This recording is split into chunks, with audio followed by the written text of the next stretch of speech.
오전처럼 1부랑 2부로 나눠지지 않고 한 자리에 모이셔서 또 너무 좋은 것 같습니다. 사실 제가 이 자리에 서는 게 너무 기대가 많이 됐습니다. 예, 이름교회 분들이랑 서우 목사님까지 오시는지 몰랐고요. 네. 참, 천교회를 떠나고 나니까요.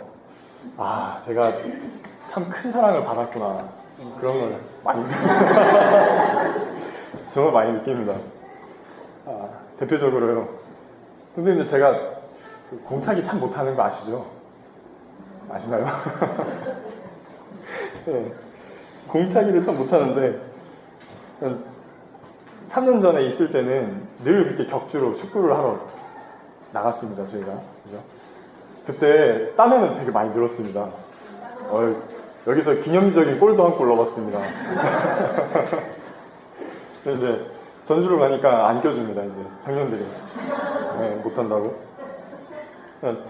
제가 또 하던 게 생각나서 목사님, 장로님들 모이시는 무슨 조기축구회 구경을 나갔습니다. 근데 이분들이 프로 수준이세요. 그리고 얼마나 잘 싸우시는지요. 거의 한 경기 절반은 말싸움 하시는 것 같습니다. 이렇게 무서워서 조용히 나왔습니다. 참 천은교회 생각이 많이 나고, 학생들도 어떻게 됐을까, 청년들은 어떻게 지내고 있을까, 이제 다 졸업하고 직장 잡았을 텐데 네, 좀 많이 나고, 핑계하자면 주중에도 주말에도 쉬는 날이 없어서 들기가 어렵다가 감사하게도 이렇게 선교의 달을 맞아서 목사님께서 불러주셔서 교회 허락받고 왔습니다. 한 번 더 지난날의 추억을 되새기면서 감사를 드리고, 또 이렇게 뵙게 되니 또 참 감사합니다. 사실 이렇게 제가 통성기도 시간에 이제 저를 위해서 기도해 주시는 시간이 있을 줄 모르고요. 소개를 하려고 했는데 한 번 더 하려니까 민망하네요. 제가 지금 이제 DFC 전주지구 대표를 맡고 있습니다. 조금 사실 갑작스럽게 넘겨받았습니다. 전임자이신 선교사님이 제가 이제 한 3년 정도 되니까 말씀을 하시더라고요. 이제 대표를 이렇게 위임을 할 거다 얘기하시면서 3년 정도 내가 옆에서 이렇게 업무도 알려주고 이제 노하우도 이제 알려주고 그렇게 하시겠다고 하셨습니다. 그런데 이제 1년 6개월이 지났는데 사임 의사를 밝히시면서 하는 거 보니까 영윤승 의사는 나 없이도 잘할 것 같다 그러면서 이렇게 저희 5명, 그러니까 아까 아침에 이제 저 포함 5명 있다고 말씀드렸지 않습니까? 저희 5명이 해외 선교지 방문하고 있는 사이에 이분이 본부에 사직서를 제출하시고 통과를 시켜버리셨습니다. 아주 갔다 왔더니 대표가 돼 있었습니다. 이분이 벌써 이제 위임 절차까지 다, 이게 한 지부의 장을 한다는 것이 이제 단순한 일은 아니지 않습니까? 절차까지 다 밟아놓으시고, 이제 저는 몰랐습니다. 와가지고 영윤승 의사 전주지구 대표로 하는 거 어떻게 생각해요? 그래서 기도를 해봐야겠습니다. 그렇게 했는데 이미 대표가 돼 있는 거예요. 그래가지고 어떻게 합니까 이제? 그러니까는 바로 다음 달 작년 9월에 이제 대표가 되어 전주지구를 담당하게 됐습니다. 막막하더라고요. 사실 제가 처음에 전도사로 이 자리에 설 때 우리 한성 목사님께서 저한테 앉혀놓고 그러셨거든요. 천은교회에 오시면 적어도 3년은 계셔야 됩니다. 그러셨는데 제가 2년 8개월 만에 도망갔거든요. 하나님이 또 이게 그러셔서 그런가. 대표가 되었으니 이제 할 일을 또 해야 하지 않습니까? 선교사들과 모여서 기도하고 계획을 세웠습니다. 감사하게도 모두가 동의를 해준 덕분에 아침 말씀드렸던 형제사랑이라는 주제를 우리가 가지고 그것을 바탕으로 하여서 새롭게 또 사역 철학도 정비하고 워크숍도 갖고 몇 달에 걸쳐서 저희가 가진 학생들을 가르치는 커리큘럼들을 좀 정비했습니다. 그래서 오전에 저희가 함께 나누었던 내용들, 형제사랑이 우리 믿는 자들에게 얼마나 중요한가 생각하면서 그것을 목표 삼기 위해서 또 어떤 설교의 계획들을 세우고 전하기 시작했습니다. 어떻게 됐을까요? 저도 아직 모릅니다. 올해 시작했습니다. 지금 활발하게 진행 중에 있습니다.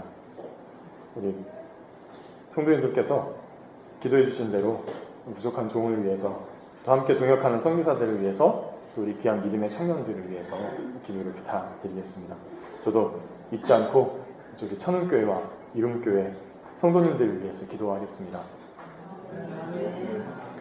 혹시 저희 대학 청년들이 오전에 제가 말씀드린 모습에서 얼마나 바뀌었는지 또 결과가 궁금하시면 시간이 지나고 한 번 더 불러주시면 제가 또 신나서 달려오겠습니다. 감사합니다. 이제 오후 시간에는 오전에 이어서 우리가 같은 주제를 가지고 함께 읽으신 말씀을 바탕으로 잠시 말씀을 나누려고 합니다. 제가 이 말씀을 준비하면서 전 목사님과 천은교회에 감사할 일이 하나 더 생겼는데요. 말씀을 전하러 오라 하시는 우리 한성 목사님의 부르심을 또 받고 두렵고 떨리는 마음으로 2주 정도 이 서로 사랑하라는 명령을 다시 한번 묵상하면서 말씀을 보는데 전에 그 덕분에 전에는 모르고 넘겼던 말씀 하나를 새로이 또 발견하게 됐습니다. 그것이 바로 오늘 읽으신 디모데전서 1장 5절의 말씀입니다. 우리 한 번만 더 같이 읽어보실까요? 디모데전서 1장 5절 펴놓으셨죠? 한번 읽겠습니다. 시작. 이 교훈의 목적은 청결한 마음과 선한 양심과 거짓이 없는 믿음에서 나오는 사랑입니다. 이 말씀에서 말하는 이 교훈의 목적이 무엇이라고 하죠? 컨닝을 잘하면 맞추실 수 있습니다. 안 나오네요. 사랑입니다, 사랑. 이게 이제 우리 그 한국어로 보면 좀 이렇게 확 눈에 안 들어옵니다. 앞이 서론이 길잖아요. 이 교훈의 목적은 청결한 마음과 선한 양심과 거짓 없는 믿음과 이렇게 뒤에 나오는데 영어로 보면은 아주 명확하게 나타납니다. The goal of this command is love 해가지고 이 명령의 이 교훈의 골, 그 목적은 사랑이다라고 명확하게 우리에게 주어집니다. 원문인 헬라어로 봐도 동일한 어순으로 이렇게 강조가 되어 있습니다. 사도 바울이 이 교훈의 목적이 사랑이다. 이런 앞에 나열된 이런 곳에서 나오는 사랑이다. 라고 그렇게 이야기를 합니다. 사도 바울이 여기서 말하는 이 교훈이라는 단어는요. 뒤에 말씀에 이제 율법이라는 단어가 언급되는 것으로 보아서 어떤 이 좁은 주제를 가지고 이야기하는 것이 아니라 사도 바울이 디모데, 그의 영적 아들인 디모데와 또 및 교회 성도들에게 가르친 예수 그리스도의 복음과 또 구약 율법의 전반적인 가르침을 가리킨다는 것을 알 수가 있습니다. 그런데 그 목적이라는 자리에 뭐 영혼의 구원이라든지 혹은 뭐 선행이라든지 다른 많은 기독교적 가치가 올 수 있음에도 불구하고 바울이 사랑이라는 단어를 골라 쓴 것이 참 놀랍습니다. 왜냐하면 이 바울이 디모데전서를 쓴 목적 자체는 이 사랑이라는 것을 강조하기 위한 것이 아닙니다. 사랑이라는 이 단어도 이후에 한 뭐 3번 정도밖에 나오지 않고 그나마도 이제 뭐 서로 사랑하라라는 그런 강조점을 가지고 쓰이는 것도 아닙니다. 그러므로 바울은 여기서 그만큼 우리에게 일반적인 원리를 이야기하고 있다라고 생각할 수 있습니다. 오늘 말씀 앞뒤에 보면 사도 바울은 그의 영적 아들 디모데가 목회하는 에베소 교회에서 자신이 전한 것과 다른 교훈을 가르치는 자들이 이르게 되는 결과의 그 대척점에 있는 것으로 이 사랑이라는 모습을 제시합니다. 5절 뒤에 그 6절에 보시면 사람들이 이에서 벗어나 헛된 말에 빠진다라고 적습니다. 결국에 헛된 말, 즉 사도 바울이 그들에게 전한 본래의 교훈이 아닌 거짓 선생들의 헛된 교훈을 따르면 사랑이라는 결론으로 모아져야 할 그 길 위에서 벗어나서 다른 목적으로 도달하게 된다. 라는 것을 이야기하는 것입니다. 그 다른 목적은 4절에 나오는 무익한 변론, 끊임없는 신화와 족보 싸움으로 가게 되는 복음의 본래 목적과는 다른 논쟁을 가져올 뿐입니다. 이것은 우리가 바른 교훈의 길로 가게 될 때 우리 공동체가 사랑을 나타내는 결과를 가져와야 한다는 것을 다시 한번 확증합니다.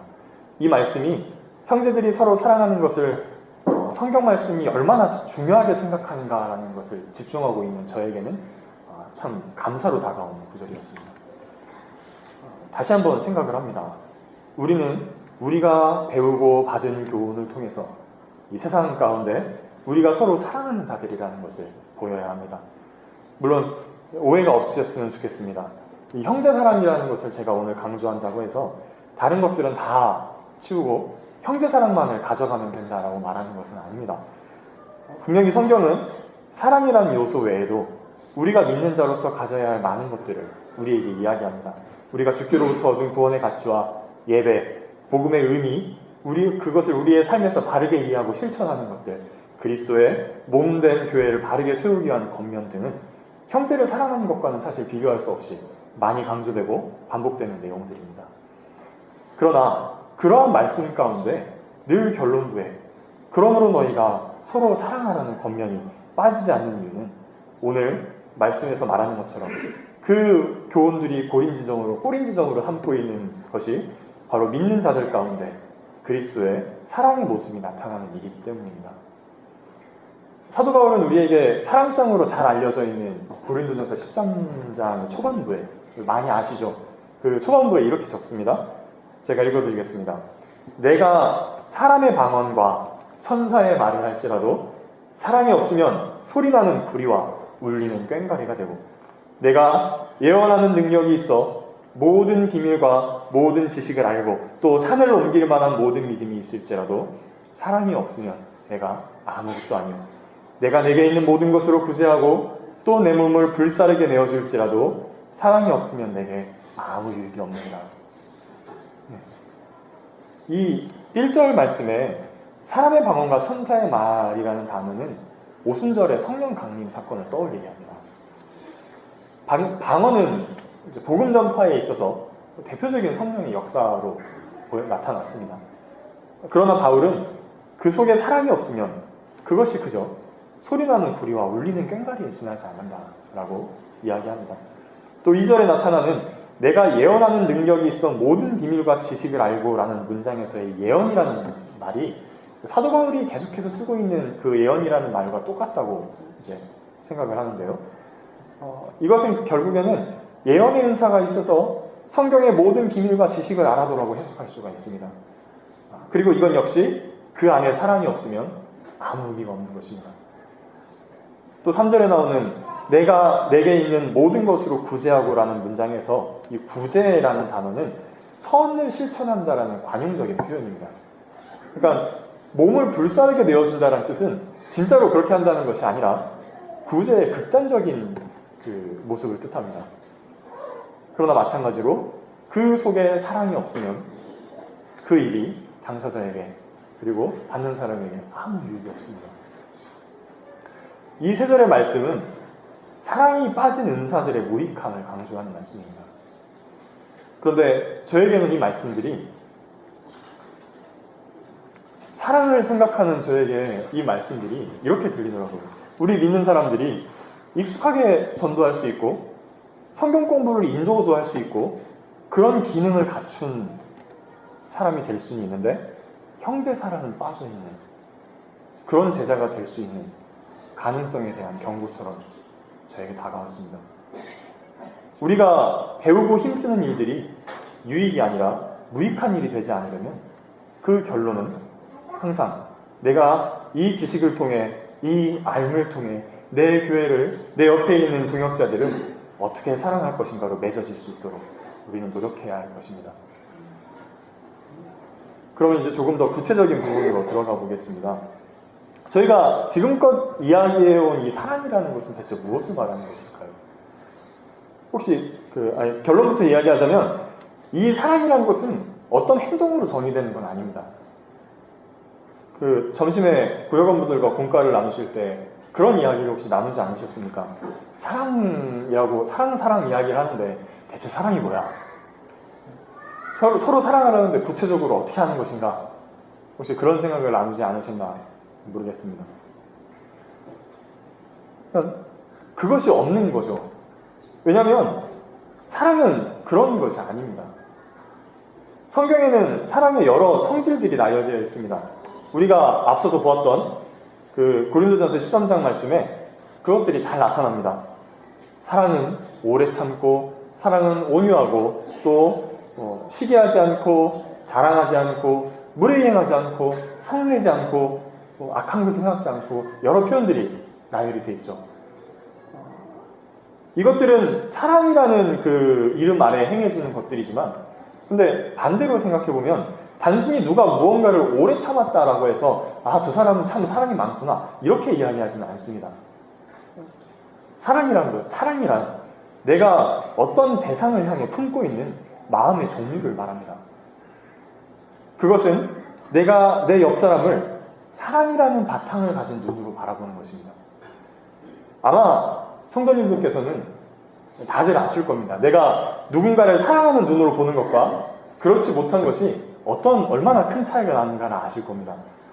여러분 가수 노사연 씨 다 아시죠? 네. 제가 천은교에 있을 때 이 노사연 씨의 바램이라는 곡이 한창 유행을 타서 천은노인대학 가실 때 막 다들 한 번씩 뽑으시고 그랬던 기억이 생생합니다. 아직도 수년이 지났지만 가사가 아직 기억이 나요. 우리는 늙어가는 것이 아니라 조금씩 익어가는 거예요. 너무 멋있지 않습니까? 그랬던 적이 있는데요.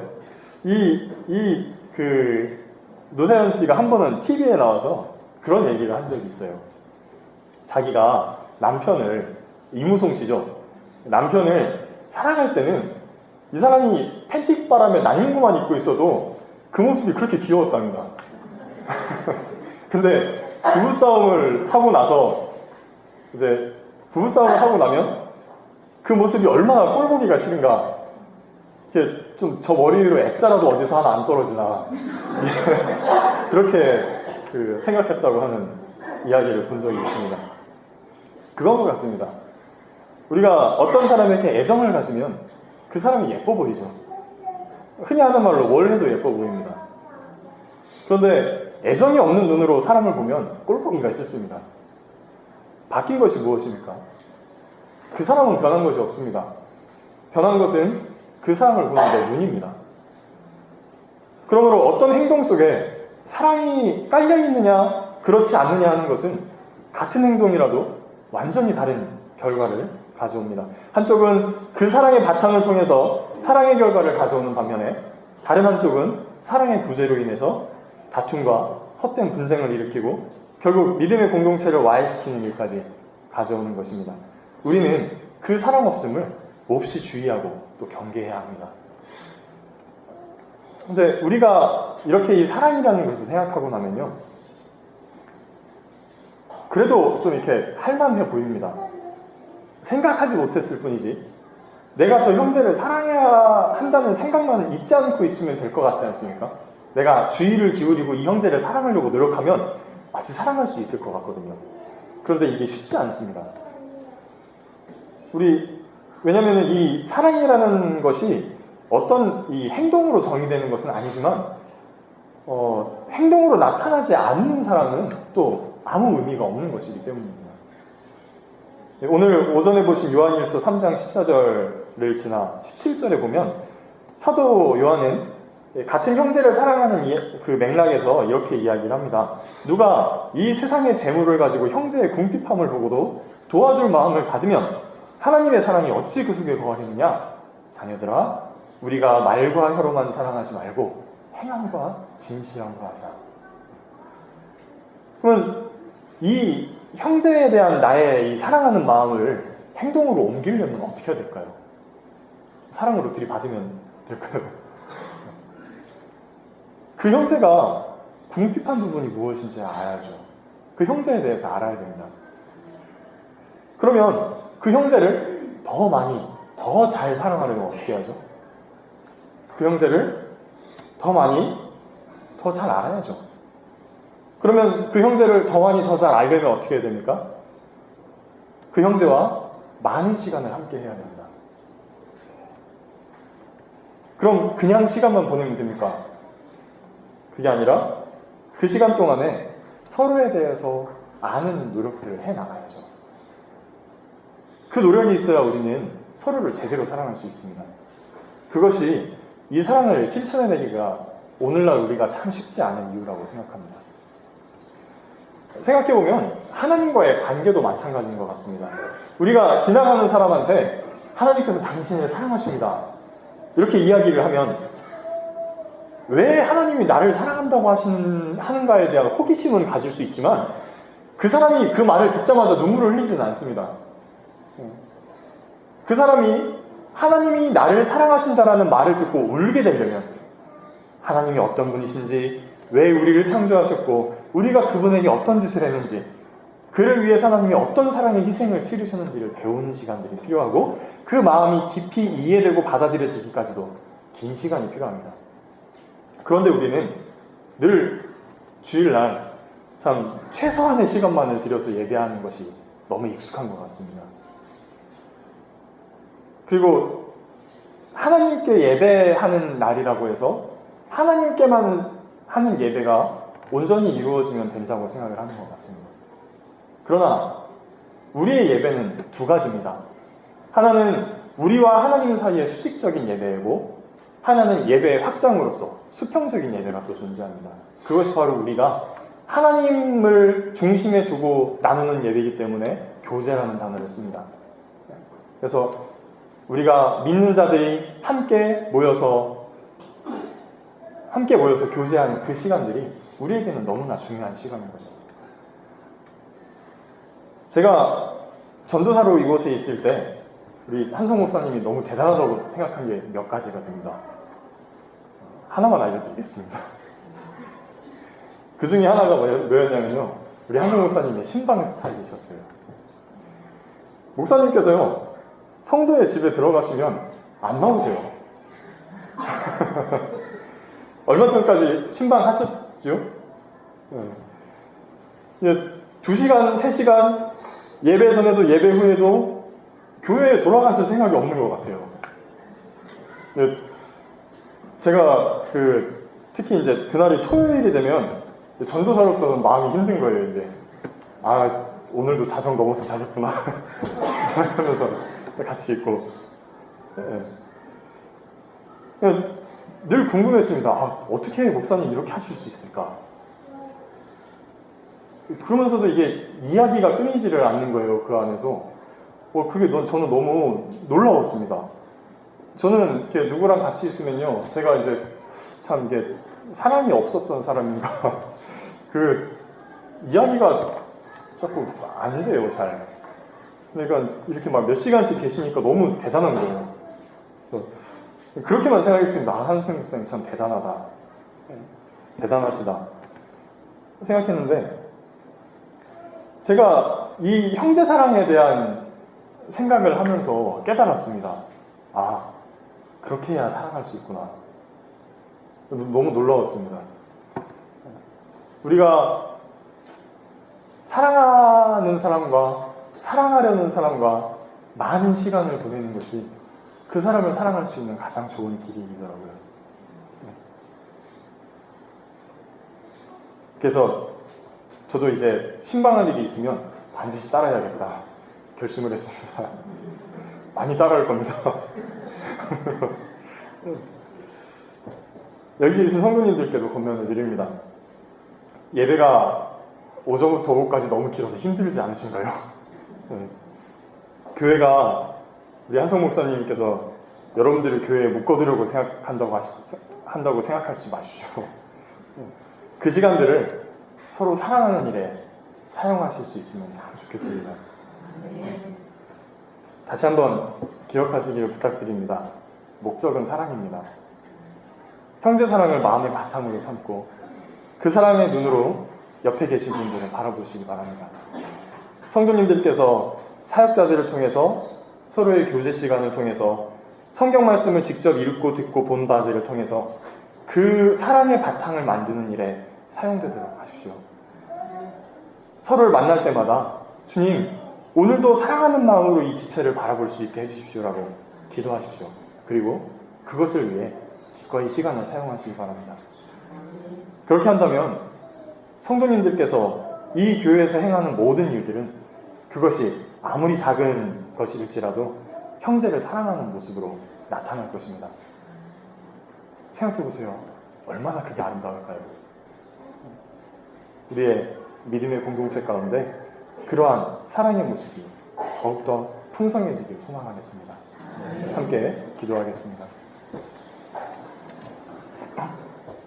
주님, 귀한 하나님의 몸된 교회 복된 자리에서 함께 말씀을 나누게 하심에 감사드립니다. 함께 읽고 묵상한 대로 저희가 주님의 사랑을 기억하며 그 사랑을 내 옆에 있는 동역자들에게 나타낼 수 있는 사랑하는 자들이 되게 하여 주옵소서.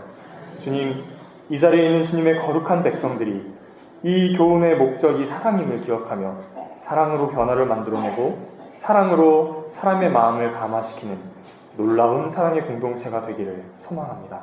주님, 이것을 다짐하는 성도님들에게 지혜와 능력으로 함께하여 주옵소서. 감사드리며 거룩하신 예수님의 이름으로 간절히 기도합니다.